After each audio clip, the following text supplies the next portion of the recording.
Ini adalah WBCQ, menghadirkan radio World's Last Chance kepada Anda dari Monticello, Maine, Amerika Serikat.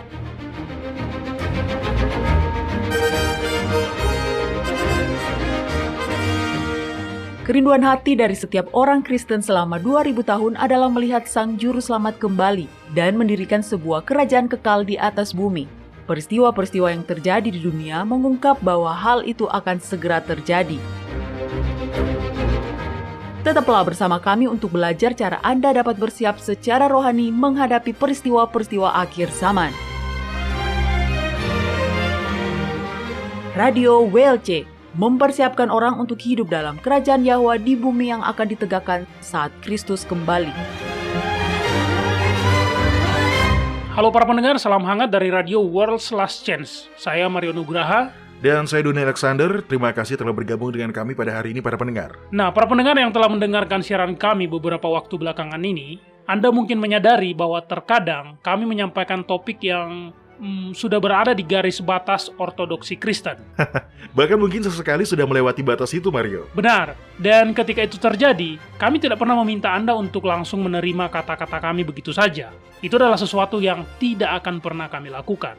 Tetapi, kami akan meminta Anda untuk mendengarkan dengan pikiran terbuka dan kemudian mempelajarinya sendiri secara mandiri. Ya, tentu, orang-orang akan sangat mudah untuk menyepelekan atau setidaknya tidak mau mendengarkan dengan pikiran yang terbuka ketika mereka diperdengarkan pada ide-ide yang baru. Tapi sangat penting di hari-hari terakhir ini untuk belajar dengan pikiran yang terbuka, Doni. Ya, benar sekali, Mario. Surga sedang mencurahkan kebenaran. Tetapi jika kita menolak, atau bahkan tidak mau mempertimbangkan sesuatu yang baru, maka kita tidak akan mendapat manfaat dari terang yang baru, atau bahkan dari kebenaran zaman dulu yang sekarang sedang dipulihkan. Adalah sangat penting untuk mempertimbangkan setiap terang yang baru, dan untuk bersedia menerimanya jika Roh Yahwa menyatakan kepada Anda bahwa itu adalah sebuah kebenaran. Itulah yang diperlukan untuk menjaga pikiran tetap terbuka. Iya, benar, Doni. Oh ya, pernahkah Anda dalam hidup Anda mendapat berita yang sangat mengejutkan? Maksud saya, jenis berita yang bertahun-tahun kemudian orang asing akan bertanya kepada Anda, di mana Anda ketika ini atau itu terjadi? Dan Anda dapat mengingat dengan tepat apa yang Anda lakukan dan di mana Anda berada saat mendengar berita itu. Ya, bagi saya itu mungkin pada saat bom Bali terjadi pada tanggal 12 Oktober 2002. Bagaimana dengan Anda, Mario? Saya tidak bisa melupakan musim hujan yang dingin di bulan Desember. Waktu itu saya masih kecil. Ketika seorang teman saya, Lydia, dengan nada suara seperti pahlawan, memberitahu saya bahwa ternyata Santa Claus itu tidak pernah ada. Dan dia menyebut saya sebagai anak kecil yang sangat bodoh karena tetap percaya pada dongeng seperti itu. Hei, itu mengguncang duniaku, Doni. Iya. Saya masih ingat dengan baik tempat kami berdiri waktu itu di sekolah. Dan itu membuat gadis tercantik di kelas mengabaikan saya karena saya adalah anak kecil yang bodoh. Iya, itu benar-benar melukai kebanggaan masa kecil Anda, ya kan, Mario? Ya, itu benar-benar melukai. Tapi baru-baru ini, pada saat saya mengetahui bahwa Yahusua sebagai anak tunggal Yahwa ternyata adalah manusia seutuhnya, itu juga mengejutkan. Dan bagi para pendengar yang juga terkejut dengan ini, tolong tetaplah mendengarkan siaran ini. Alkitab memiliki bukti yang menyatakan bahwa Yahusua adalah manusia seutuhnya. Ya, benar. Gagasan bahwa dia adalah makhluk ilahi tidak muncul sampai abad keempat. Itu bagian dari ajaran Tritunggal yang sesat yang diadopsi dari paham para penyembah berhala. Tapi saya setuju, kebenaran itu juga cukup mengejutkan saya. Oh ya, itu benar-benar mengejutkan, Doni. Setelah seumur hidup menghormati Kristus sebagai pribadi yang setara dengan Bapa, dan tiba-tiba saya diperhadapkan langsung dengan fakta bahwa dia adalah sepenuhnya manusia, ya itu membuat saya, ya jujur saja, itu membuat saya terguncang, Doni. Sepertinya entah bagaimana, kebenaran ini sepertinya mengerdilkan Sang Juru Selamat. Anda tahu yang saya maksud? Ya kan? Ya. Dari menjadi orang kedua dari ketuhanan, menjadi seorang manusia sepenuhnya, itu adalah sebuah penurunan derajat. Dan ketika saya memperhatikan orang lain, saya menemukan bahwa beberapa orang juga terganggu oleh hal ini. Jadi, Doni, saya berharap pada kesempatan ini, Anda dapat menjelaskan peran Yahusua dan apa artinya itu dalam pekerjaannya sebagai juru selamat kita. Anda tidak perlu membahas jauh bukti bahwa dia adalah manusia sepenuhnya. Kita sudah membahas bukti-buktinya di episode lain. Dan para pendengar yang melewatkannya, saya mendorong Anda untuk mendengarkannya, baik di YouTube atau di situs web kami. Tapi, untuk saat ini, tolong jelaskan, Doni. apa maknanya bagi kita bahwa Yahusua adalah manusia seutuhnya, walaupun tetap adalah anak Yahwa? Dan tolong tunjukkan bagaimana kebenaran ini masih tetap bisa sejalan dengan semua hal yang lain. Baik Mario, pertama, Yahusua secara jelas adalah putra Yahwa. Berkali-kali Yahwa menegaskan bahwa Yahusua bukan hanya anak tunggalnya, tetapi bahwa dia, Yahwa, sangat berkenan dengannya. Yahusua adalah sepenuhnya manusia, tetapi dia bukan sosok makhluk ciptaan. Dia persis seperti yang dikatakan kitab suci. Dia dilahirkan dari Bapa seperti yang dikatakan malaikat Gabriel kepada Maria dalam pasal pertama kitab Lukas.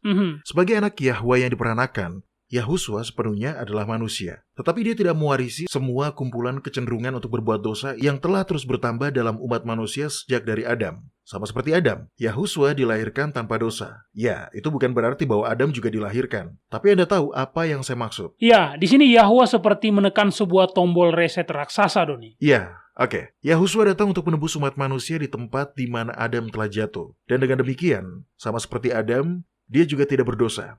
Misi Yahusua ada dua. Ya, dia datang untuk menebus kita dengan cara mati menggantikan kita. Benar. Tapi dia juga datang untuk mengungkapkan kepada kita seperti apa Bapa itu. Sekarang, Yahwa sebagai pencipta yang tak terbatas, berada jauh di luar jangkauan keberadaan kita. Kita tidak dapat memahami seperti apa dirinya. Yahusua datang agar kita dapat melihat Bapa di level manusia. Mario, tolong buka kitab Yohanes pasal 14 dan bacalah ayat 8-10. Oke. Ini adalah sebuah poin penting dan saya tidak ingin mengabaikannya karena ini adalah pemahaman dasar yang perlu kita miliki. Kitab Yohanes pasal 14 ayat 8-10. Kata Filipus kepadanya, "Tuan, tunjukkanlah Bapa itu kepada kami. Itu sudah cukup bagi kami." Kata Yahusua kepadanya, "Telah sekian lama aku bersama-sama kamu, Filipus, namun engkau tidak mengenal aku. Barang siapa telah melihat aku, dia telah melihat Bapa. Bagaimana engkau berkata, tunjukkanlah Bapa itu kepada kami? Tidak percayakah engkau bahwa aku di dalam Bapa dan Bapa di dalam aku? Apa yang aku katakan kepadamu, tidak aku katakan dari diriku sendiri, tetapi Bapa yang diam di dalam aku, dialah yang melakukan pekerjaannya." Yahusua datang untuk menunjukkan kepada kita seperti apa Yahwa jika dia adalah seorang manusia. Yahusua menolak untuk menghukum seorang perempuan yang tertangkap dalam perzinahan. Adalah gambaran dari Bapa yang dengan lembut berkata, "Aku juga tidak menghukum engkau. Pergilah dan jangan berbuat dosa lagi." Yahusua berjalan kaki menempuh jarak yang jauh untuk menghidupkan janda anak Dinain. Adalah gambaran Bapa yang ingin menghibur dan menolong. Yahusua dengan sukacita menyambut dan menerima anak-anak, makan bersama dengan orang-orang yang terbuang, menyembuhkan orang yang sakit, menghibur mereka yang berduka, menyemangati mereka yang tertekan. Ini semua adalah tindakan yang akan dilakukan Bapa jika dia mengambil tubuh manusia dan hidup di bumi. Ya, itu sangat indah. Sebenarnya, sebagai manusia adalah sangat sulit untuk membayangkan bagaimana Bapa itu. Anda tahu maksud saya, Doni? Dia sangat jauh di atas sana. Dia begitu jauh melampaui kita dan bahkan pemahaman kita tidak bisa menjangkaunya. Nah, berbicara untuk diri saya sendiri, sangatlah mudah untuk fokus secara total pada Yahusua hingga harus diakui, hingga mencapai titik penyembahan berhala. Saya dapat merasakan Yahusua, tapi tidak dengan Bapa. Kita semua hampir seperti itu, Mario. Itulah mengapa adalah penting untuk diingat bahwa Yahusua mengungkapkan seperti apa Bapa itu, bagaimana dia akan bertindak, dan mungkin yang lebih penting, bagaimana dia akan bereaksi jika dia adalah manusia, bagaimana dia akan memperlakukan orang lain, bagaimana dia akan berbicara kepada orang lain.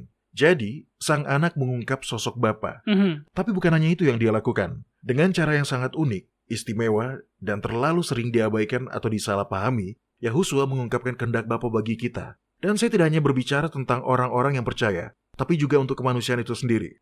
Apa maksud Anda, Doni? Nah, sebagai representasi Yahwa di bumi, Yahusua dapat mengungkapkan Bapa, baik karakternya maupun kehendaknya, dengan cara yang tidak mungkin dilakukan dengan cara lain. Ini adalah kebenaran yang dijelaskan dengan sangat baik dalam kitab suci. Tetapi kita tidak benar-benar memahaminya, karena itu bukanlah sesuatu yang menjadi fokus utama kita. Mario, tolong buka kitab Keluaran pasal 33. Sesaat setelah bangsa Israel membuat anak lembu emas, Musa yang dipenuhi dengan pemahaman tentang kasih, kesabaran, dan pengampunan Bapa yang melampaui pemahaman Musa yang sebelumnya, dia pun kemudian mengajukan permintaan yang sangat berani. Tolong bacakan Mario, kitab Keluaran pasal 33 ayat 18-20. Dan Musa menjawab, "Perlihatkanlah kiranya kemuliaanmu kepadaku." Tetapi Yahwa berfirman, "Aku akan melewatkan segenap kegemilanganku dari depanmu dan menyerukan nama Yahwa di depanmu. Aku akan memberi kasih karunia kepada siapa yang kuberi kasih karunia dan mengasihani siapa yang kukasihani. Lagi firman-Nya, engkau tidak akan tahan memandang wajahku sebab tidak ada orang yang memandang aku dapat hidup. Ini adalah poin kuncinya.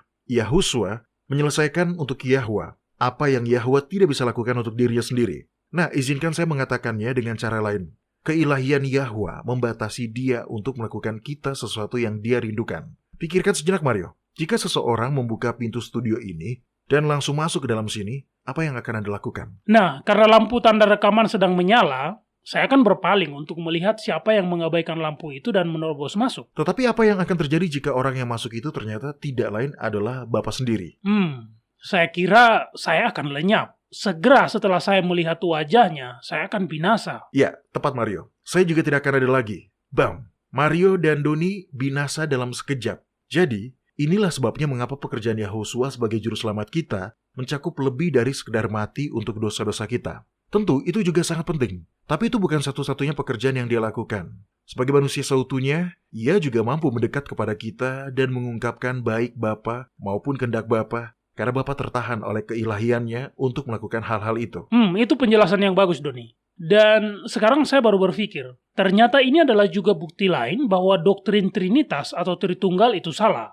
Karena jika Yahusua sudah ada sebelumnya, jika dia adalah sepenuhnya ilahi sama seperti Bapa sendiri, terlepas dari bagaimana Anda berpendapat di sekitar perihal ini, misalnya dengan mengatakan dia sepenuhnya ilahi dan sepenuhnya manusia, maka faktanya kita tetap tidak akan bisa berada di dekatnya. Kita tidak akan bisa melihat dia atau berinteraksi dengan dia jika entah bagaimana Yahusua bersifat ilahi. Baik, saya jadi teringat dengan kitab Yohanes pasal 1 ayat 14 yang berbicara tentang Yahusua. Di situ dikatakan, firman itu telah menjadi manusia dan diam di antara kita, dan kita telah melihat kemuliaannya, yaitu kemuliaan yang diberikan kepadanya sebagai anak tunggal Bapa, penuh kasih karunia dan kebenaran. Kemuliaan Bapa adalah karakternya. Inilah yang Yahusua datang nyatakan. Dan satu-satunya cara bagi kita untuk dapat melihat kemuliaan ini adalah dengan Yahwa melahirkan seorang anak yang merupakan manusia seutuhnya. Anak laki-laki yang sepenuhnya manusia itu kemudian dapat mengungkapkan karakter dan kehendak Bapanya. Terlebih lagi, dia dapat bertindak menggantikan Bapanya. Dan kembali ke pemahaman yang penuh pada apa yang Anda katakan sebelumnya tadi, Mario. Kebenaran inilah yang meninggikan Yahusua. Jadi dia tidak dikerdilkan dengan kebenaran ini. Mengakui kemanusiaannya justru adalah fakta bahwa dia ditinggikan. Oke, jadi mengapa bisa pemahaman kita tentang kebenaran yang penting ini bisa menjadi membingungkan seperti ini, Doni? Nah, penyebabnya adalah doktrin Trinitas. Kesalahan selalu membawa kebingungan. Kebenaran, di sisi lain, selalu logis dan tidak pernah bertentangan dengan dirinya sendiri. Untuk memahami sepenuhnya, kita perlu melihat apa yang Paulus katakan tentang sifat alamiah, pribadi, dan pekerjaan Yahusua.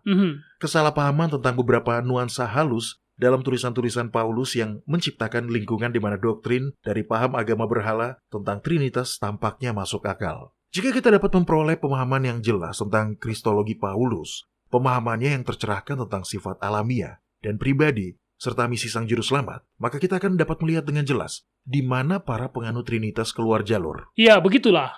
Paulus, Anda tahu, saya selalu menghargai fakta bahwa Petrus mengakui bahwa dia juga mengalami kesulitan memahami tulisan-tulisan Paulus. Anda tahu, fakta itu membuat saya merasa bahwa saya berada di kelompok yang cocok. Oh, Anda berada di kelompok yang cocok. Baiklah, saya pikir kita semua telah berjuang untuk memahami Paulus setiap kali. Nah, Mario, tolong buka ayatnya dan bacakan untuk kita. Ayat itu juga membuktikan maksud saya. Apakah Anda tahu di mana ayat itu berada, Mario? Ya, tunggu, saya buka dulu.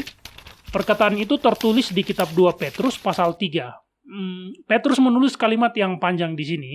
Jadi untuk memahami konteksnya, saya akan membaca ayat 14 sampai 16. Baiklah, silakan Mario. Sebab itu, saudara-saudaraku yang kekasih, sambil menantikan semuanya ini, kamu harus berusaha supaya kamu kedapatan tak bercacat dan tak bernoda di hadapannya dalam perdamaian dengan Dia. Anggaplah kesabaran Elohim kita sebagai kesempatan bagimu untuk beroleh selamat, seperti juga Paulus, saudara kita yang kekasih, telah menulis kepadamu menurut hikmat yang dikaruniakan kepadanya. Hal itu dibuatnya dalam semua suratnya apabila dia berbicara tentang perkara-perkara ini. Dalam surat-suratnya itu ada hal-hal yang sukar dipahami, sehingga orang-orang yang tidak memahaminya dan yang tidak teguh imannya memutarbalikannya menjadi kebinasaan mereka sendiri. Sama seperti yang juga mereka buat dengan tulisan-tulisan yang lain. Petrus di sini mengakui bahaya dari memutarbalikan tulisan-tulisan Paulus. Itulah tepatnya yang dilakukan untuk mendukung ajaran sesat ketuhanan Tritunggal.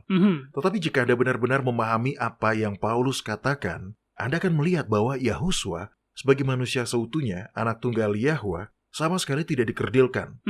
Sebaliknya, dia memenuhi peran yang sangat penting yang tidak dapat diisi oleh orang lain di alam semesta. Kita tidak seharusnya memutarbalikkan atau memaksakan kitab suci keluar dari konteks atau makna aslinya. Kita harus selalu menjaga hal-hal sesuai dengan konteks, serta memperhitungkan segala sesuatu yang lain pada subjek yang sama. Karena jika Anda mengambil hal-hal di luar konteks atau dirinya, maka Anda akan keluar jalur. Iya, Anda tidak dapat memilih apa yang ingin Anda terapkan dan apa yang ingin Anda abaikan. Ya, betul sekali Mario. Oke, kita akan beristirahat sejenak dan setelah kita kembali, saya ingin mendengar bagaimana kebenaran dari kemanusiaan Yahuswa yang seutuhnya benar-benar meninggikannya. Tetap di sini para pendengar, kami akan segera kembali.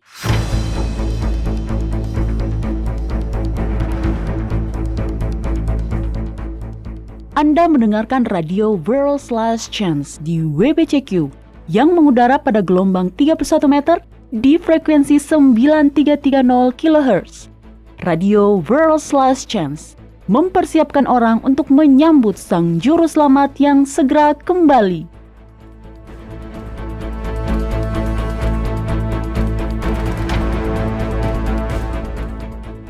Sebelum awal abad ke-20, setiap kali orang menyebut Sabat, mereka umumnya tidak mengacu pada hari Sabtu. Sebaliknya, ketika mereka berbicara tentang Sabat, kebanyakan orang Kristen berbicara tentang hari Minggu. Referensi ke hari Minggu sebagai Sabat sering ditemukan dalam tulisan-tulisan periode tersebut. Tidak ada kebingungan untuk apa hari Minggu itu. Bisnis tutup, dan setidaknya di negara-negara Kristen, setiap orang menyisikan hari Minggu sebagai hari ibadah. Hari ini, semuanya berbeda. Kebanyakan orang Kristen saat ini bersikeras bahwa hari itu sendiri tidak penting. Karena, kata mereka menyembah setiap hari dan hanya merayakan kebangkitan pada hari Minggu. Memang benar bahwa orang percaya harus beribadah setiap hari. Tetapi merayakan kebangkitan pada hari Minggu tidak sama dengan bekerja 6 hari dan menyisikan hari ke-7 sebagai hari istirahat. Sebagian besar yang merayakan hari Minggu menghabiskan sisa hari mereka dengan kegiatan rekreasi bersama teman dan keluarga, atau berbelanja, atau bekerja di sekitar rumah. Mereka tidak mengesampingkan kerja mereka untuk menghormati Sang Pencipta dan menghabiskan waktu secara eksklusif dengan Dia. Sebenarnya, hari yang tepat itu penting dan setan mengetahui hal ini. Berkat khusus disediakan bagi mereka yang mengesampingkan kegiatan normal mereka dan menghabiskan waktu bersama Pencipta mereka. Untuk mempelajari lebih lanjut, kunjungi worldslastchance.com dan klik ikon Radio WLC. Cari episode Perang Peribadatan. Anda juga dapat mencarinya di YouTube. Dan kami kembali. Jadi Yahuswa sebagai manusia seutuhnya, anak tunggal Yahwa, memiliki peran yang sangat penting dan tinggi. Tetapi dia tetap lebih rendah dari Bapa. Bagaimana ini bisa terjadi, Doni? Di seluruh kitab suci, Yahuswa ditampilkan secara jelas lebih rendah dari Yahwa, tetapi tetap memiliki posisi terpenting yang luar biasa. Nah, ambil contoh di kitab-kitab Perjanjian Lama. Di sini Yahwa berulang kali berjanji bahwa pada suatu hari di masa depan, Dia akan memperbarui perjanjiannya dengan bangsa Israel. Dia akan mengampuni dosa-dosa mereka dan mengalahkan kejahatan. Benar kan? Iya. Ya, itulah yang selalu Dia janjikan dalam Perjanjian Lama. Benar-benar. Namun, ketika Anda membaca kitab-kitab di dalam Perjanjian Baru, dengan cepat menjadi sangat jelas bahwa semua janji-janji di Perjanjian Lama itu terjadi atau digenapi dalam diri Yahuswa. Jadi, Yahuswa memperbaharui perjanjian. Kehidupan, kematian, dan kebangkitan Yahuswa yang sempurnalah yang memungkinkan Yahwa menyelamatkan kita dan mengampuni dosa-dosa kita.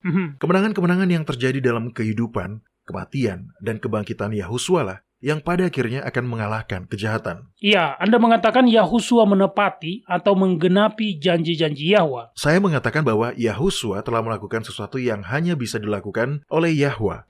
Anak tunggal Yahwa lebih rendah dari Yahwa, karena dia adalah manusia seutuhnya. Benar. Namun, sebagai anak tunggalnya, Yahuswa melakukan pekerjaan bapaknya. Oleh karena itu, dia pun telah ditinggikan walaupun tetap lebih rendah dari bapaknya. Oke. Yahwa tidak bisa melakukan hal itu. Dia tidak bisa turun dan menunjukkan kepada dunia seperti apa dia sebenarnya. Karena setiap orang yang bersentuhan dengannya akan langsung binasa. Ini adalah pekerjaan yang hanya dapat dilakukan oleh anak tunggal Bapa, Yahuswa, yang lebih rendah dan berada dalam posisi untuk melakukan pekerjaan bapaknya. Setelah melakukan pekerjaan bapaknya, dia diangkat untuk duduk di sebelah kanan Bapa di sorga. Iya. Paulus menjelaskan hal ini dengan indah dalam kitab Filipi pasal 2. Mario tolong buka dan bacakan untuk kita. Kitab Filipi pasal 2 ayat 5-11. Silakan langsung dibaca saat Anda sudah menemukannya, Mario. Oke, Filipi.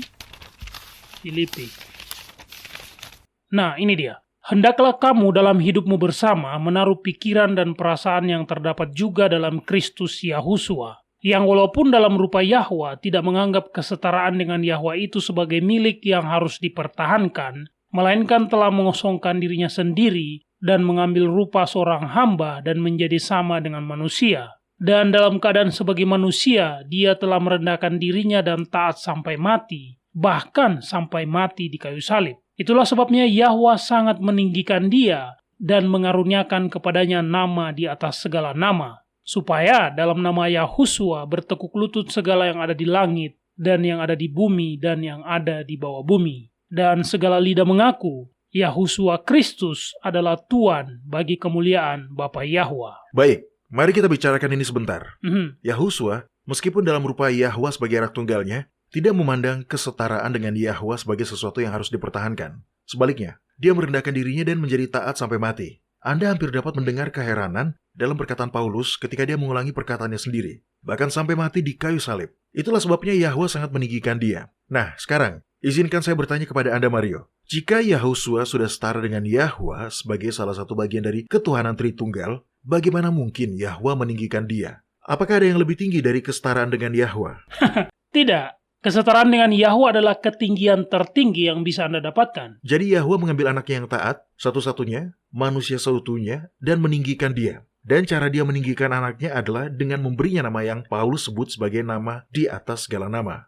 Saya berasumsi itu adalah nama Yahwa. Ya, benar. Satu-satunya nama yang bisa lebih tinggi dari semua nama lainnya adalah nama Yahwa sendiri. Frasa nama di atas segala nama adalah sebuah majas eufemisme yang mengacu pada nama Yahwa. Nah, dalam episode awal dari program radio kita sudah membahas bahwa nama Bapa berasal dari kata kerja verb of being dalam bahasa Ibrani. Namanya adalah merupakan sebuah janji yang kuat. Jadi apa yang Paulus katakan adalah bahwa Yahusua telah ditinggikan dengan cara diberi nama Yahwa sendiri. Secara harfiah? Tidak. Itu tidak sama dengan kebiasaan di sebagian besar dunia yang berbahasa Inggris, Filipina, serta Jepang, di mana adalah praktek umum bagi seorang perempuan untuk mengambil nama belakang suaminya ketika dia menikah. Sebagian besar orang dari daerah lain tidak melakukan itu, tetapi itu sangat umum di dunia yang berbahasa Inggris. Jadi, Paulus tidak mengatakan bahwa Yahusua secara harfiah telah mengubah namanya seperti seorang wanita yang memakai nama belakang suaminya saat menikah. Sebaliknya, Paulus menjelaskan bahwa status Yahusua fungsinya telah berubah. Lihat dalam budaya Yahudi,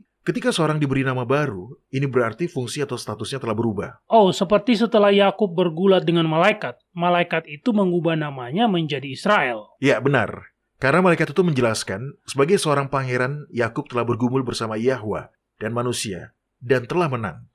Jadi statusnya telah berubah, dari seorang penipu menjadi seorang pangeran.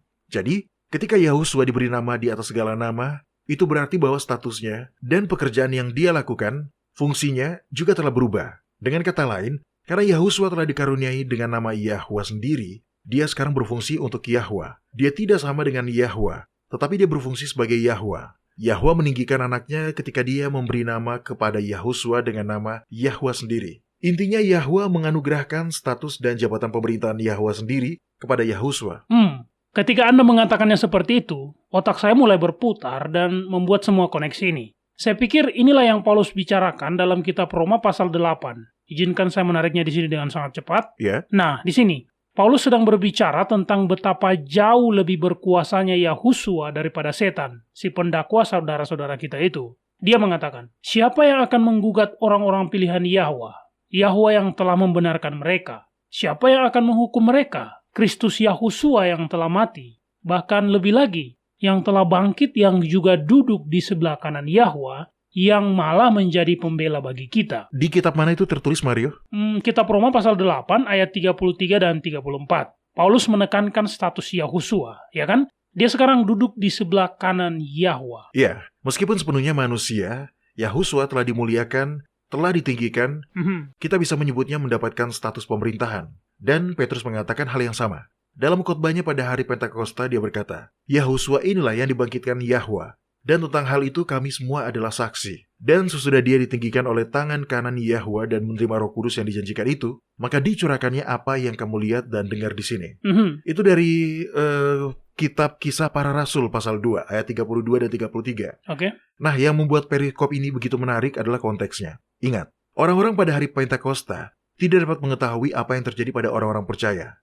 Mereka bertanya-tanya apakah mereka mabuk atau apa. Jadi Petrus berdiri dan berkata, "Ayolah, kami tidak mabuk. Pakailah logika, ini baru jam 9 pagi. Ini adalah penggerapan nubuatan." Benar. Kemudian dalam kitab Kisah Para Rasul pasal 2 ayat 17 dan 18, Petrus mengutip kata demi kata dari kitab Yoel pasal 2. Tolong buka dan bacakan untuk kita, Mario. Kitab Kisah Para Rasul pasal 2. Akan terjadi pada hari-hari terakhir, demikianlah firman Yahwa, bahwa aku akan mencurahkan rohku ke atas semua manusia. Maka anak-anakmu laki-laki dan perempuan akan bernubuat, dan teruna-terunamu akan mendapat penglihatan-penglihatan, dan orang-orangmu yang tua akan mendapat mimpi. Juga ke atas hamba-hambaku laki-laki dan perempuan akan kucurahkan rohku pada hari-hari itu, dan mereka akan bernubuat. Ini adalah contoh sempurna dari Yahusua yang berfungsi sebagai Yahwa dalam posisi barunya, di mana dia ditinggikan dan duduk di sebelah kanan Yahwa. Dalam kitab Kisah Para Rasul pasal 2 ayat 17 dan 18, Petrus mengutip pernyataan dalam kitab Perjanjian Lama di mana Yahwa mengatakan bahwa dia akan mencurahkan rohnya dan umatnya akan bernubuat. Kemudian pada beberapa ayat setelahnya, Petrus menjelaskan bahwa Yahusua yang telah ditinggikan dan duduk di sebelah kanan Yahwa, yang telah menggenapi janji itu dengan mencurahkan Roh Kudus, Yahusua yang ditinggikan untuk bertindak sebagai pejabat Yahwa dan telah memenuhi janji itu dengan mencurahkan Roh Yahwa. Itu menarik. Saya tidak pernah benar-benar memperhatikan perbedaan itu sebelumnya, Doni. Maksud saya, sebagai seorang penganut Trinitas, saya dulu terbiasa meyakini bahwa Allah Anak bertindak sebagai Allah. Lagi pula, dia juga adalah Tuhan. Tapi seorang anak tunggal yang sepenuhnya manusia, itu sebuah pemikiran baru bagi saya. Tapi sekarang, setelah Anda menunjukkannya, saya dapat memikirkan dalam beberapa kali peristiwa, Yahusua bertindak sebagai Yahwa dan berfungsi seperti dia. Tentu saja, akan ada beberapa fungsional tumpang tindih atau beririsan. Saya kira Anda bisa menyebutnya seperti itu, antara Bapa ilahi dan anak manusianya. Tetapi dengan diberi nama Bapa, dengan ditinggikan dengan cara itu, Yahusua sekarang menjalankan hak prerogatif ilahi. Dan ada banyak contoh tentang hal ini. Mari kita lihat beberapa, Mario. Beralih ke kitab Yoel pasal 2 dan saya akan membuka kitab Roma pasal 10. Oke, kitab Yoel pasal 2. Ayat 32. Baiklah, di sini dikatakan, dan barang siapa yang berseru kepada nama Tuhan akan diselamatkan. Sekarang, saya akan membaca dari kitab Roma pasal 10. Saya ingin Anda memperhatikan siapa yang sedang kita bicarakan di kitab Roma pasal 10. Di sini dikatakan, karena dengan hati orang percaya dan dibenarkan, dan dengan mulut orang mengaku dan diselamatkan. Sebab barang siapa yang berseru kepada nama Tuhan akan diselamatkan. Ini menarik. Paulus dengan jelas mengutip dari kitab Yoel pasal 2, tetapi dalam kitab Yoel, Tuhan mengacu pada Yahwa. Sementara di kitab Roma pasal 10, ini merujuk pada setidaknya sebagian, ini merujuk pada Tuhan Yahusua Kristus. Ya, dan itu karena Yahusua telah diangkat untuk berfungsi sebagai Yahwa. Benar. Jika kita menggunakan frase dalam bahasa Latin, maka kita bisa mengatakan bahwa Yahusua berdiri di loco Dei, atau di tempat Yahwa. Nah, Anda sudah paham? Dan ayat tadi itu bukan satu-satunya. Baca kitab 2 Korintus pasal 5 ayat 10.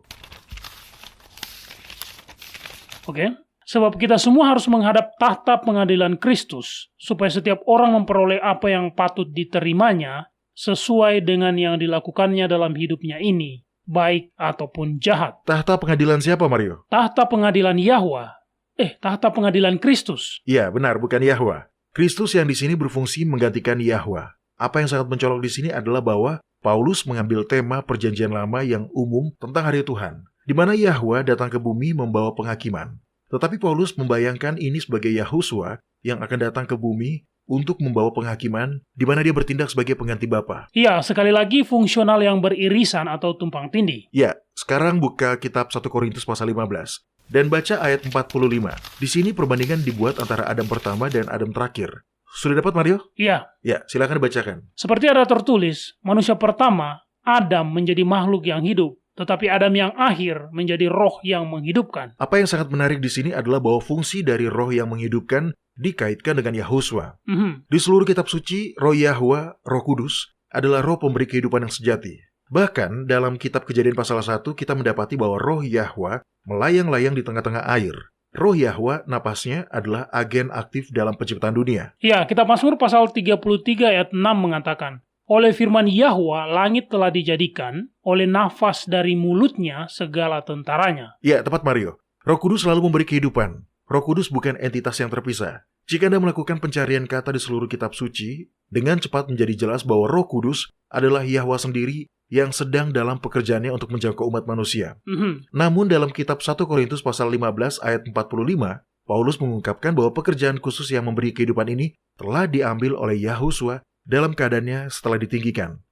Ini adalah poin kunci untuk dipahami. Apakah Anda sedang melihat misi Kristus di bumi? Atau pekerjaannya di surga sejak kebangkitan dan kenaikannya? Yang penting adalah bahwa Yahusua melakukan pekerjaan yang hanya dapat dilakukan oleh Yahwa. Benar, tapi pada saat yang sama, secara terus-menerus digambarkan berbeda dan terpisah dari Yahwa. Ya, benar. Dia tidak pernah disebut Tuhan, hanya Tuan. Dia telah diberi nama di atas segala nama. Tetapi Yahusua tidak pernah menjadi Tuhan. Itu bukan sifatnya. Kita telah mencampur adukannya dalam pikiran kita karena ajaran Trinitas yang sesat itu, tetapi Paulus sendiri tidaklah bingung. Nah, Mario buka kitab 1 Korintus pasal 8 dan baca ayat 4-6. Apa yang dikatakan di situ? Tidak ada Allah lain daripada Allah yang esa.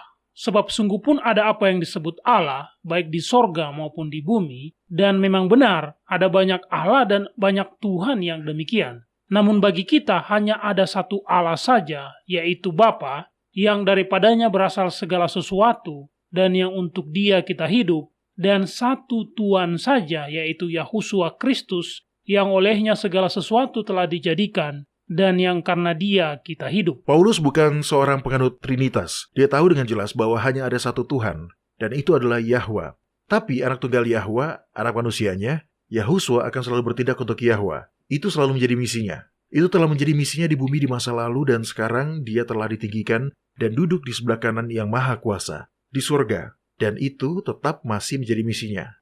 Dan itu bukan penghujatan, Doni? Iya, bukan. Karena Yahwa telah memberi wewenang kepada Yahusua untuk bertindak menggantikannya. Yahwa telah menugaskan Yahusua untuk menjadi wakilnya. Oke. Katolik Roma mengklaim Paus adalah wakil Kristus. Tetapi apa yang Anda tunjukkan kepada kami dari kitab suci adalah bahwa wakil sejati, pribadi sesungguhnya yang menjalankan kuasa yang didelegasikan itu adalah Yahusua. Ya, betul sekali Mario.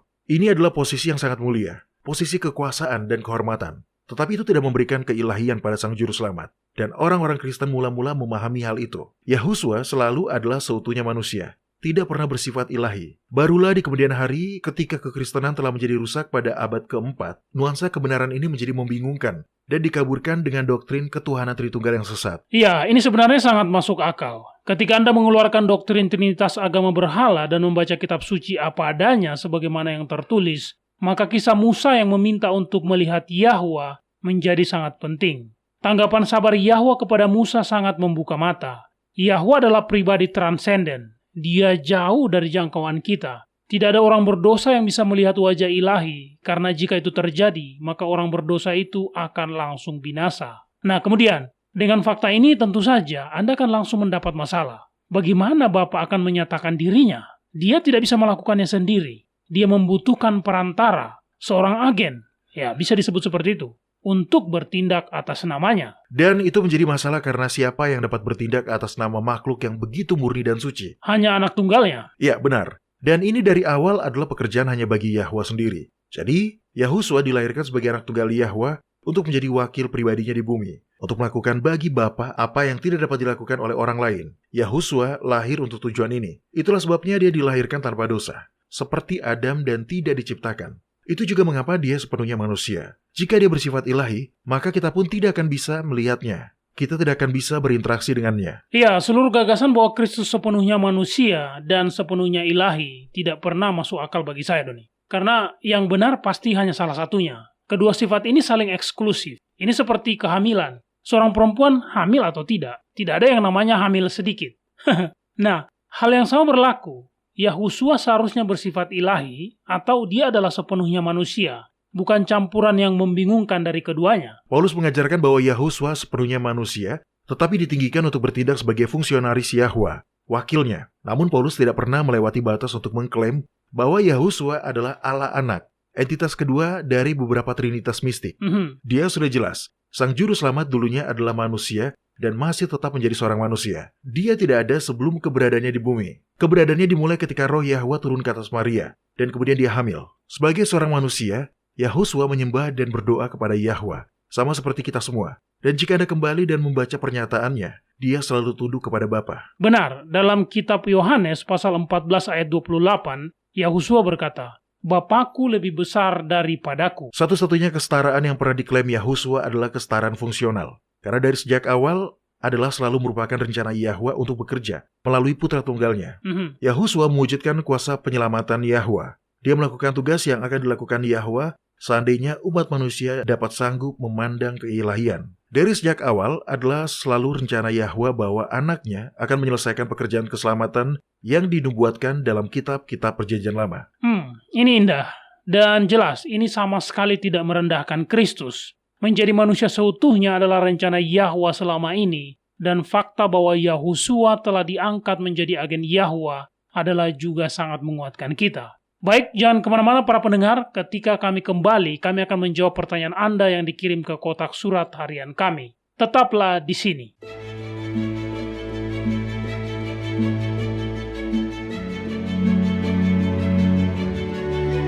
Anda mendengarkan radio World's Last Chance di WBCQ yang mengudara pada gelombang 31 meter di frekuensi 9330 kHz.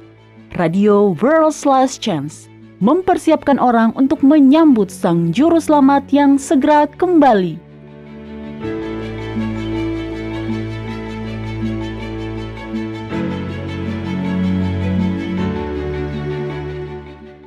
Jika saya meminta Anda untuk mendefinisikan kata iman, dapatkah Anda melakukannya? Iman lebih dari sekedar sebuah keyakinan sederhana. Bahkan setan-setan pun beriman, tetapi mereka tidak memiliki iman yang menyelamatkan. Adalah penting untuk mengetahui apa itu iman, karena dengan iman, kita dapat mengakses setiap karunia Yahwa untuk keselamatan kita. Pengampunan dosa adalah sebuah anugerah, tapi itu harus diterima dengan iman. Ketaatan yang merupakan prasyarat untuk masuk ke dalam Yerusalem baru, juga merupakan sebuah anugerah yang harus diterima dengan iman. Kitab Ibrani pasal 11 ayat 6 menyatakan, tetapi tanpa iman tidak mungkin orang berkenan kepada Yahwa, sebab barang siapa berpaling kepada Yahwa, ia harus percaya bahwa Yahwa ada, dan bahwa Yahwa memberi upah kepada orang yang sungguh-sungguh mencari Dia. Iman diperlukan untuk kemenangan dalam perjalanan orang-orang Kristen, karena iman adalah tangan yang menggenggam janji-janji Yahwa. Jika Anda ingin belajar bagaimana meningkatkan iman Anda, kunjungilah worldslastchance.com. Cari artikel yang berjudul 4 langkah sederhana untuk meningkatkan iman Anda. Iman bukanlah sesuatu yang Anda peroleh atau sesuatu yang Anda dapat bangkitkan sendiri dalam diri Anda. Namun, dengan bekerja sama dengan Yahwa dan menyelaraskan kehendak Anda dengan kehendaknya, Anda dapat dikaruniai iman dari Yahusua sendiri. Dan kemenangan akan menjadi milik Anda. Sekali lagi, cari artikel yang berjudul 4 langkah sederhana untuk meningkatkan iman Anda di worldslastchance.com. Kunjungilah kami hari ini.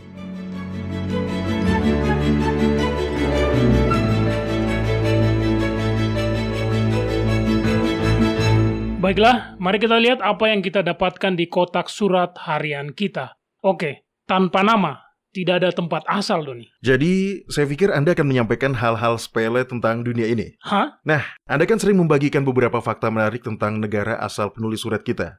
Jadi, apa hal menarik yang bisa Anda ceritakan, Mario, tentang bumi kita? Oh, saya punya satu. Titik tertinggi di bumi. Itu terlalu mudah, Mario. Gunung Everest. Anda tidak memenangkan perjalanan gratis ke Hawaii. Jawabannya bukan Gunung Everest. Apa? Anda pasti salah, Mario. Tidak, titik tertinggi di bumi. Perhatikan, saya tidak mengatakan gunung tertinggi, tetapi titik tertinggi di bumi. Sebenarnya adalah Gunung Chimborazo. Saya tidak pernah mendengar nama itu, Mario. Nah, itu di Ekuador, dan hanya 1 derajat di bawah Khatulistiwa. Itu adalah titik tertinggi di bumi karena gunung itu membuat tonjolan di Khatulistiwa. Menarik, saya baru dengar sekarang. Begitulah, kita tidak pernah terlalu tua untuk belajar sesuatu yang baru, ya kan?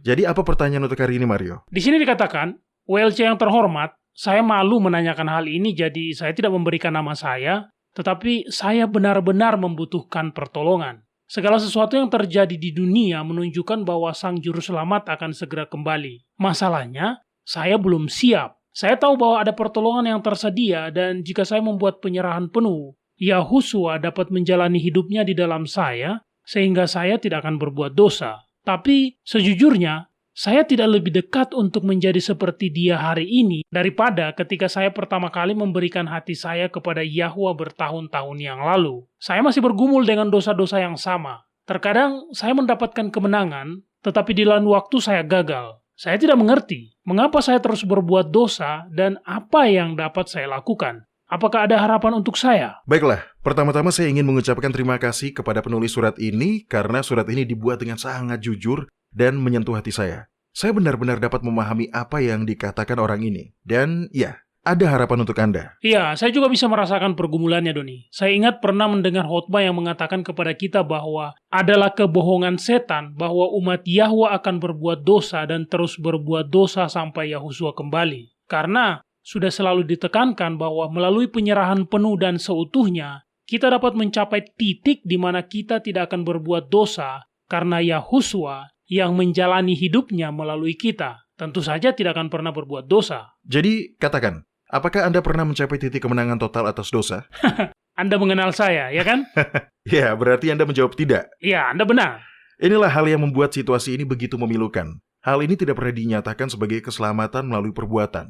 Oh, banyak orang Kristen akan membuat tuduhan seperti itu. Tetapi mereka yang percaya bahwa mereka akan mencapai keadaan tanpa dosa melalui penyerahan penuh sebelum kedatangan Sang Juru Selamat. Sebenarnya, tidak berusaha untuk bekerja dengan cara mereka untuk mendapatkan keselamatan. Mereka percaya pada keselamatan melalui iman. Karena mereka percaya bahwa keadaan tanpa dosa seperti itu diperoleh hanya melalui penyerahan penuh dan melalui iman total kepada Yahwa. Kristus yang ada di dalam kamu yang adalah harapan akan kemuliaan. Ya, tepat. Dan saya tahu bagaimana kepercayaan yang seperti ini. Karena saya dulu juga bersikap seperti itu. Seseorang mungkin menuduh saya bahwa saya mencoba untuk menjalankan jalan saya menuju keselamatan. Tetapi saya akan menjadi orang pertama yang menyangkal tuduhan seperti itu. Dengan mengatakan bahwa keselamatan itu hanya melalui iman saja. Dan itu melalui penyerahan penuh kepada Yahwa. Hanya ketika saya sepenuhnya berserah, saya percaya Sang Juru Selamat dapat menjalani hidupnya di dalam saya. Sebuah kehidupan yang sempurna dan tanpa dosa. Ya, masalahnya adalah, dan saya berbicara dari pengalaman pribadi di sini, Doni. Tidak peduli seberapa sering kita berserah, kita tetap berdosa. Ya, benar. Masalahnya bukan pada keinginan kita untuk berserah atau bahkan pada kualitas penyerahan kita. Juga bukan masalah pada iman kita atau kekurangannya. Sebaliknya, masalahnya ada hubungannya dengan kodrat kita. Kita semua memiliki sifat berdosa. Kita mewarisi semua itu dari orang tua kita, yang mewarisi sifat berdosa tersebut dari orang tua mereka, dan seterusnya, hingga kembali ke Adam dan Hawa. Paulus sudah menjelaskan ini. Mario, tolong buka kitab 1 Korintus pasal 15. Mari kita lihat ini. Kita biasanya fokus pada fakta bahwa Paulus menggambarkan kebangkitan orang-orang benar di sini. Kita akan menemukan bahwa dari sekarang kita masih akan terus memiliki sifat yang telah jatuh dan kita masih akan terus memilikinya hingga di masa pada saat kita dikaruniai dengan kodrat yang lebih tinggi pada waktu kedatangan Sang Juru Selamat. Oke, mulai dari ayat 42, Mario. Demikianlah pula halnya dengan kebangkitan orang mati. Ditaburkan dalam kebinasaan, dibangkitkan dalam ketidakbinasaan. Ditaburkan dalam kehinaan, dibangkitkan dalam kemuliaan. Ditaburkan dalam kelemahan, dibangkitkan dalam kekuatan. Yang ditaburkan adalah tubuh alamiah, yang dibangkitkan adalah tubuh rohania. Jika ada tubuh alamiah, maka ada pula tubuh rohania. Ketika Anda membaca seluruh bagian dalam konteksnya, Anda akan melihat bahwa tidak ada apapun di sini yang menunjukkan bahwa kita menjadi makhluk rohani sebelum kembalinya Yahusua. Dengan menggunakan analogi benih, sebelumnya di ayat 36, Paulus mengatakan, "Hai orang bodoh, apa yang kau sendiri taburkan tidak akan tumbuh dan hidup kalau ia tidak mati dahulu." Oke, lanjutkan ayat 46, Mario. Dan saat Anda membaca, perhatikan bagaimana Paulus menarik perbedaan yang kontras antara kita dan Yahusua. Kita tidak sama. Tetapi yang mula-mula datang bukanlah yang rohania, tetapi yang alamiah. Kemudian barulah datang yang rohania. Manusia pertama berasal dari debu tanah dan bersifat jasmani. Manusia kedua berasal dari sorga. Makhluk-makhluk alamiah sama dengan dia yang berasal dari debu tanah, dan makhluk-makhluk sorgawi sama dengan dia yang berasal dari sorga. Sama seperti kita telah memakai rupa dari yang alamiah, demikian pula kita akan memakai rupa dari yang sorgawi. Itu di masa depan. Di situ dikatakan, kita akan memakai. Paulus tidak mengatakan bahwa pengalaman itu akan tersedia sekarang. Sebaliknya, itu adalah hadiah yang akan diberikan kepada semua orang percaya pada saat kebangkitan. Terlepas dari apakah mereka sudah mati atau masih hidup untuk melihat kembalinya Yahusua. Oke, teruskan Mario. Saudara-saudara, inilah yang hendak kukatakan kepadamu, yaitu bahwa daging dan darah tidak mendapat bagian dalam kerajaan Yahwa, dan bahwa yang binasa tidak mendapat bagian dalam apa yang tidak binasa. Sesungguhnya, aku menyatakan kepadamu suatu rahasia. Kita tidak akan mati semuanya, tetapi kita semuanya akan diubah dalam sekejap mata pada waktu bunyi nafir yang terakhir. Sebab nafir akan berbunyi dan orang-orang mati akan dibangkitkan dalam keadaan yang tidak dapat binasa, dan kita semua akan diubah. Karena yang dapat binasa ini harus mengenakan yang tidak dapat binasa, dan yang dapat mati ini harus mengenakan yang tidak dapat mati. Dan sesudah yang dapat binasa ini mengenakan yang tidak dapat binasa, dan yang dapat mati ini mengenakan yang tidak dapat mati, maka akan genaplah firman Yahwa yang tertulis, maut telah ditelan dalam kemenangan. Tubuh jasmani kita yang fana adalah simbol yang tepat dari kodrat kita yang telah jatuh. Kita akan mempertahankan kodrat ini sampai Yahuswa kembali. Pada saat itu, Yahuswa akan membangkitkan mereka yang telah mati di dalam Yahwa. Mereka akan dibangkitkan dengan kodrat yang lebih tinggi dan diberikan sebuah tubuh rohani. Mereka yang hidup untuk melihat Yahuswa kembali, pada saat itu akan dikaruniai tubuh rohani yang baru dan sifat-sifat baru yang lebih tinggi, tapi tidak sebelumnya. Jadi bagaimana Anda akan menjawab seseorang yang berkata, jika Kristus dapat melakukannya, kita juga harus melakukannya? Saya akan mengatakan bahwa itu adalah kesalahpahaman berdasarkan ajaran Trinitas sesat, yang seperti yang telah kita bahas dalam siaran sebelumnya, Mario. Ajaran ini adalah doktrin yang diadopsi dari paham berhala kuno. Itu tidak didasarkan pada kitab suci. Lihat, doktrin Trinitas mengajarkan bahwa Yahuswa adalah ilahi. Tapi ajaran sesat seperti ini tidak muncul sebelum abad keempat. Kitab suci mengajarkan bahwa Yahuswa adalah anak tunggal Yahwa, tetapi dia sepenuhnya manusia. Seperti yang saya pikir, semua orang Kristen akan setuju. Yahuswa lahir untuk menebus umat manusia di tempat di mana Adam telah jatuh. Apakah Adam memiliki sifat yang telah jatuh? Tidak. Ya, setidaknya tidak sebelum dia berdosa. Yahuswa juga tidak. Dan dengan sifat alamiah yang sempurna dan tidak jatuh itu, dia melakukan tepat seperti tujuan dia dilahirkan. Dia menebus umat manusia di mana Adam gagal dan dia melakukannya tanpa berbuat dosa. Sekarang kita, di sisi lain, dilahirkan dengan sifat yang berdosa. Paulus dengan jelas mengatakan bahwa sifat-sifat berdosa itu tidak diganti dengan sifat rohani yang lebih tinggi, tanpa dosa, sampai Yahuswa datang kembali.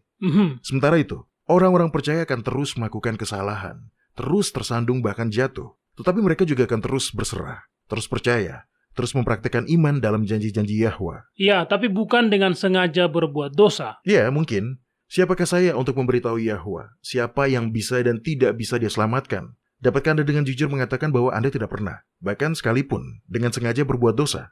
Tentu saja saya pernah sengaja berbuat dosa dan saya bertobat setelahnya, Doni. Ya, begitulah. Di sini pun sama, Mario. Saya tidak mengatakan semua orang akan diselamatkan. Kitab suci sudah jelas tentang itu. Tetapi, jika di dalam hati ingin melakukan kehendak Yahwa, jika orang percaya mengulurkan tangan iman dan menggenggam janji, kebenaran Kristus akan menutupinya dan dia akan diselamatkan. Itu adalah keselamatan melalui iman, bukan keselamatan melalui pencapaian. Bahkan bukan pencapaian penyerahan sepenuhnya, sehingga Anda berhenti berbuat dosa bahkan saat memiliki sifat jatuh. Karena kitab suci dengan jelas menyatakan bahwa sifat kita yang jatuh masih akan menyertai kita hingga Yahuswa kembali. Oke, saya sangat menghargai Anda mengklarifikasi itu, Doni. Itu masuk akal dan itu menghilangkan perasaan bersalah yang luar biasa yang kita rasakan ketika kita berbuat dosa dan kita sudah tahu bahwa kita tidak seharusnya melakukannya. Rasa bersalah menjauhkan kita dari Yahwa. Itulah yang mendorong Adam dan Hawa untuk bersembunyi darinya. Rasa bersalah adalah salah satu alat setan yang paling efektif untuk menjauhkan kita dari Yahwa. Kasihnya lah yang menarik kita kepadanya, dan ketika Anda menyadari bahwa dia telah memperhitungkan sifat manusia yang jatuh dan tidak menentangnya, hati Anda akan meluap dengan kasih, dan Anda akan semakin dekat dengannya daripada sebelumnya. Jangan biarkan rasa bersalah atas kesalahan dan dosa yang dibuat karena sifat jatuh Anda menjauhkan Anda dari Yahwa. Dia tetap mengasihi Anda, dan dia ingin Anda datang kepadanya apa adanya. Amin, amin. Terus kirimkan pertanyaan dan komentar Anda kepada kami para pendengar. Cukup buka worldslastchance.com dan klik hubungi kami. Kami selalu senang mendengar dari Anda. Anda menyukai apa yang Anda dengar? Kunjungi situs kami di worldslastchance.com untuk mendengarkan episode-episode lain dari program radio kami. Radio World's Last Chance mempersiapkan orang untuk menyambut Sang Juru Selamat yang segera kembali.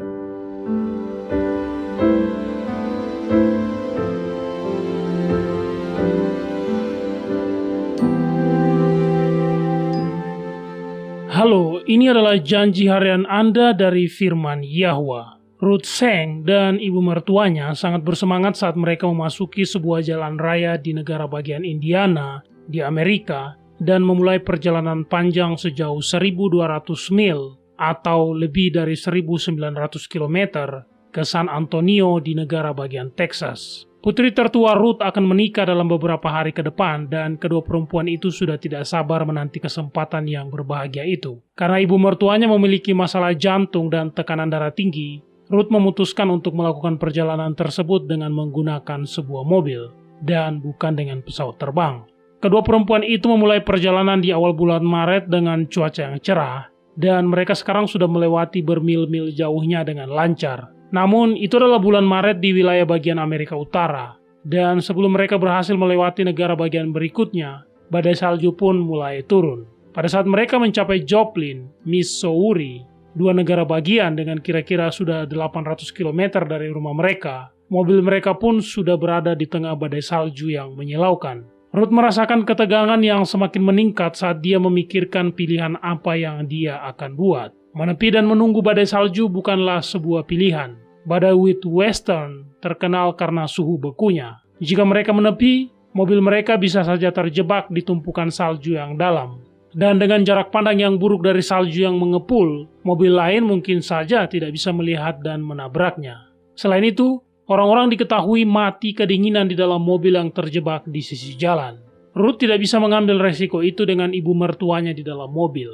Satu-satunya pilihan mereka adalah terus berjalan. Mengemudi dengan jarak pandang terbatas di jalan yang tertutup es tentu saja membuat stres. Dan badai salju itu tampaknya tidak akan mereda dalam waktu dekat. Kita harus berhenti di suatu tempat, kata Ruth. Di mana? Ibu mertuanya bertanya. Kemudian sebuah benda besar dengan bentuk yang buram muncul dari balik salju saat Ruth menyetir. Itu ternyata sebuah papan iklan, Holiday Inn.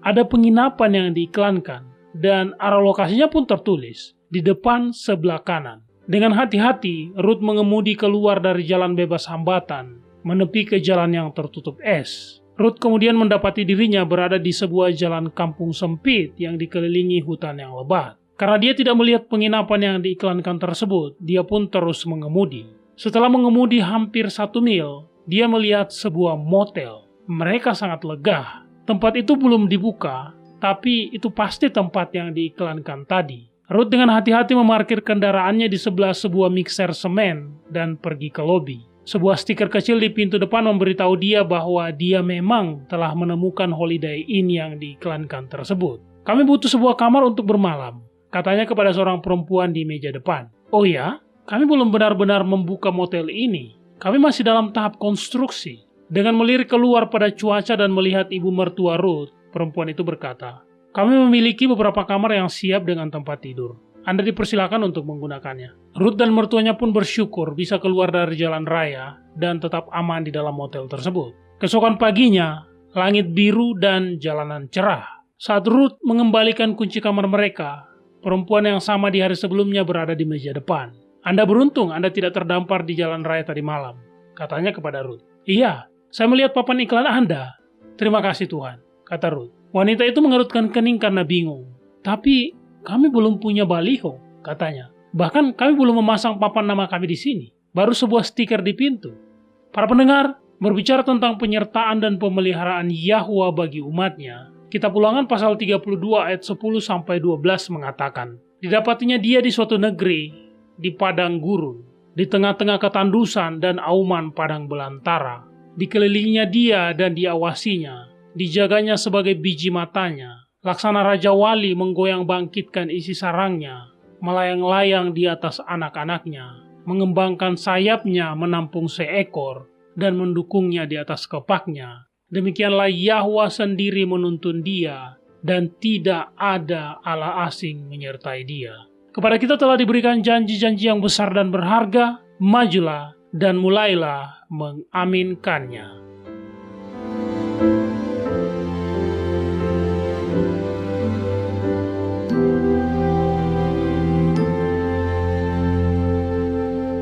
Baik Mario, kita hampir kehabisan waktu.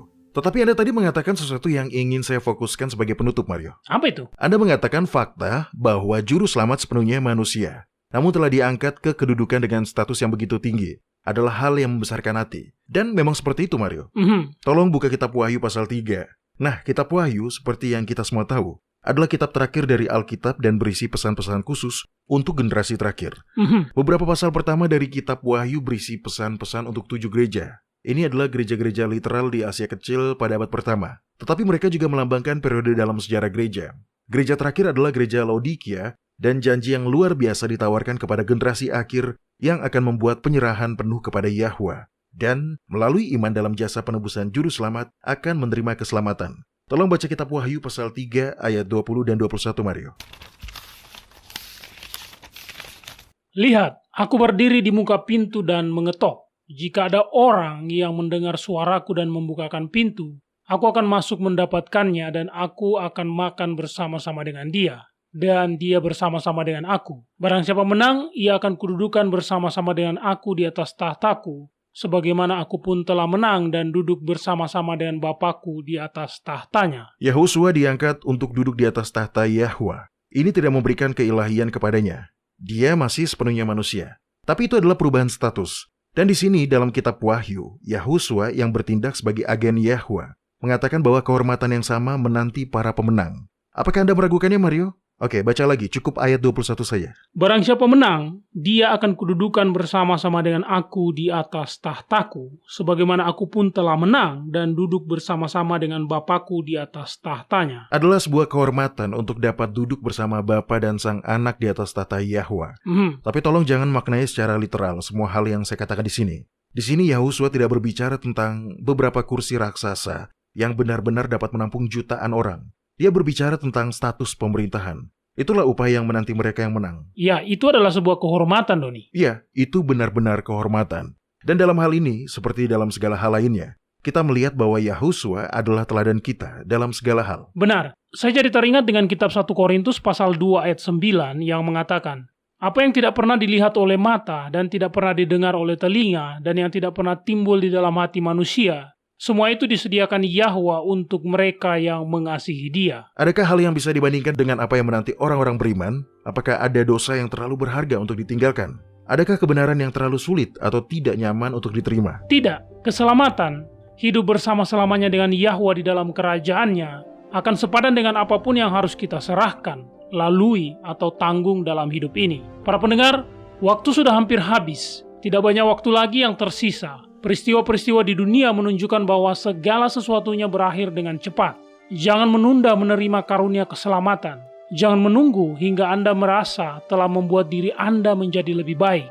Yahwa tidak mengharapkan Anda seperti itu dan kenyataannya Anda tidak akan sanggup. Tidak dengan kekuatan Anda sendiri. Saya juga tidak bisa. Datanglah kepada Bapa, apa adanya Anda. Dia akan menerima Anda sebagai putranya sendiri, sebagai putrinya sendiri. Dia sedang menunggu dalam kerinduan, menunggu Anda datang untuk menerima keselamatan itu. Para pendengar, bergabunglah bersama kami kembali besok. Sampai jumpa dan ingatlah, Yahwa mengasihi Anda dan Dia aman untuk dipercaya.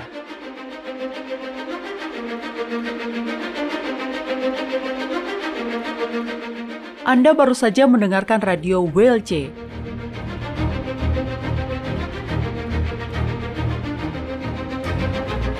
World's Last Chance berkomitmen untuk memberitakan Injil Kerajaan Yahwa kepada dunia.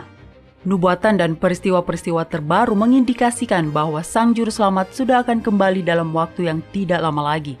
Orang-orang kudus kemudian akan diberikan hidup yang kekal dan Kerajaan Yahwa akan ditegakkan di sini, di bumi ini.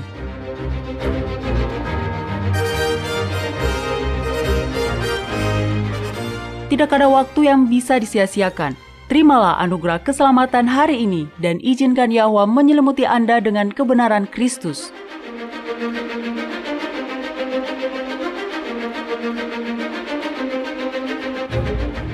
Program ini serta episode radio WLC yang lain tersedia di worldslastchance.com.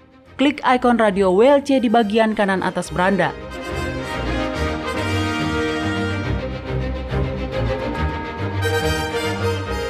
Bergabunglah kembali bersama kami besok untuk menerima berbagai pesan kebenaran lain di WBCQ yang mengudara pada gelombang 31 meter di frekuensi 9330 kHz.